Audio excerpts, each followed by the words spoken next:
2025मध्ये जानेवारी महिन्यामध्ये गोंदिया आगार हे 77 लाखांनी आपला प्लसमध्ये आलेला आहे।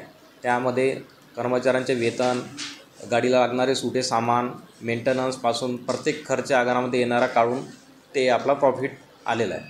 नफ्यामध्ये तसं पॅरामीटर्स बघितलं तर गोंदिया हा आपला फर्स्ट ते थर्ड नंबरवर नेहमी असतोच। जानेवारीमध्ये एकूण इन्कम आपली 4,33,40,000 आलेली होती। त्यापैकी आपला खर्च 3,56,11,11,000 इतका होता।